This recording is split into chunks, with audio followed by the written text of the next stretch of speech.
Mae disgwyl y bydd cyfanswm cynhyrchiant pren yng Nghymru yn cynyddu'n sylweddol erbyn diwedd y ddegawd nesaf, wrth i'r coedwigoedd sydd yma aeddfedu.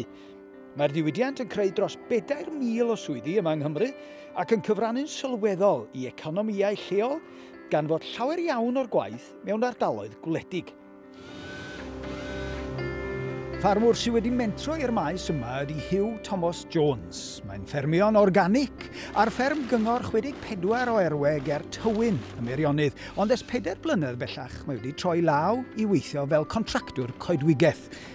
Mae'n tendro am waith mewn coedwigoedd o bob math ac yn cael ei gyflogi i dorri a glanhau ardal, a thynnu'r coed allan o'r goedwig yn barod i'w gwerthu mlaen.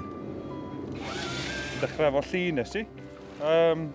Lli a winch tyn ôl county. A sgwrs o'n i sgythru nhw, glanhau nhw gyd efo lli amser yna, a wedyn tynnu nhw wedyn allan yn ei hidiau i'r ffordd a stacio fo llew wedyn.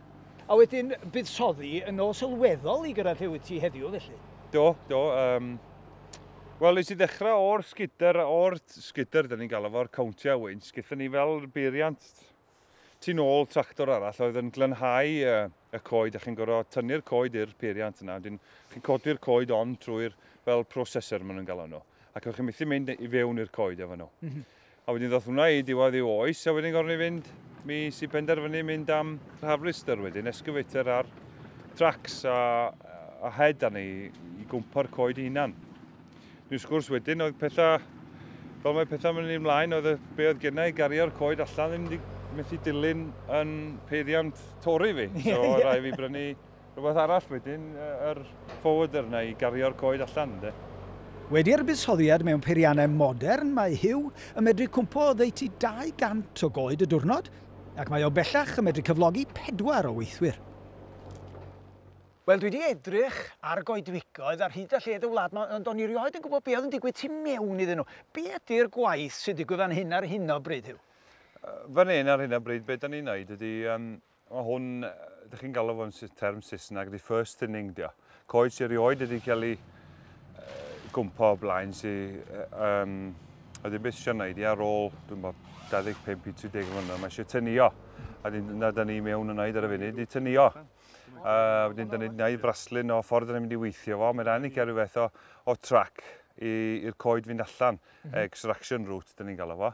So, da ni'n gorfod planio hwnna, wedyn y tynnuo ei hunan, da ni'n cymryd un rhes allan bob 5.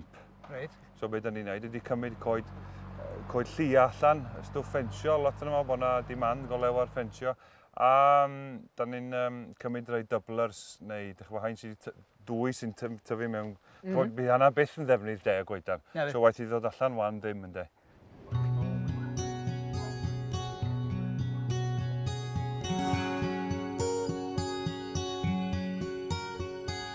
Adre ar ffarm Prysgeganol mae Huw a'i wraig Mena a'r teulu yn cadw 60 o fils Cymreig, 70 o ddefed Cymreig sydd wedi croesi ar Blueface Leicester a tua 45 o Wyn Baniw. Mae hefyd yn cadw buches fach o warthegion Cymreig.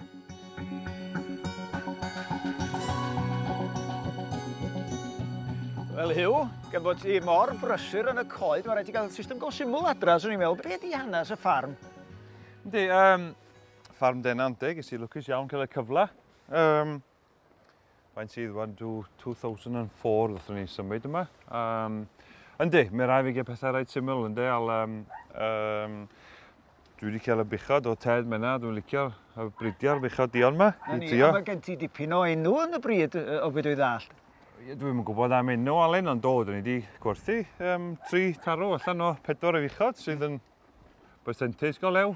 Eithriadol ni? Ac do, gyda ni highest price o 1 tarw yn Dogella. 2007 dwi'n meddwl oedd hynna. A dwi'n meddwl gwartheg yma mewn ffordd, wyt ti'n cadw dy loia baniw i gyd, wastad cadw nhw'n perthyn i'w gilydd?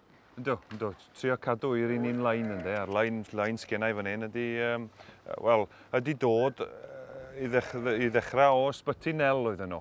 Ond maen nhw wedi newid i galynu nel wan, achos yna di prefix newydd fi fan hyn, achos Llangalynu'n ysgwrs.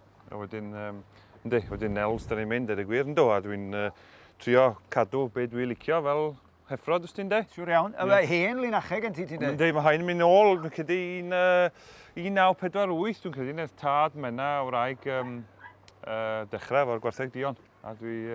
Yn fraint ti'n mynd ymlaen, yn dweud y gwir. Dwi'n licio beth dwi'n gynhyrchu, so... Gwni os mae rhywun os gwni lo tarw to, ia? Wel ia, wedi talu ffordd yma, mae'n amlwg. Yndi. Ffarm organic sydd gan Huw, ac mae'n cydbori gwartheg a defed, sy'n siwtio'r tir yn prysgaganol i'r dim. Felly Huw, be di hanes y defed? Sut fath o fridiau ydych chi'n gadw ag yn y blaen? Yndi, ddau beth mae'r Cymraeg efo fi, a ddefa croes. Y syniad ydy i trio wyna'r ddefa croes yn bech yn gynt i... Ydych chi'n mynd dweud ddwrnod fel heddiw, ond fel arfer mae'n lle rhaid gynnar a mae'n le wneithwch chi besgu oen rhaid gynnar i trio i gael y farchnad yn... Diwa mis Mai, dechrau June, i cael dipyn o oen off amser na ar bris go lew ynddo. A wedyn, chi'n bod chi off yn y coed lawr o'r amser, os rhaid cymryd dyddiau ffwr pan mae'r wyna'n digwydd? Yndi, dwi tueddu o roed efo croes i mewn a cadw'r singles Cymraeg allan dyn nhw'n wyna hunan a jyst trio cadw gond...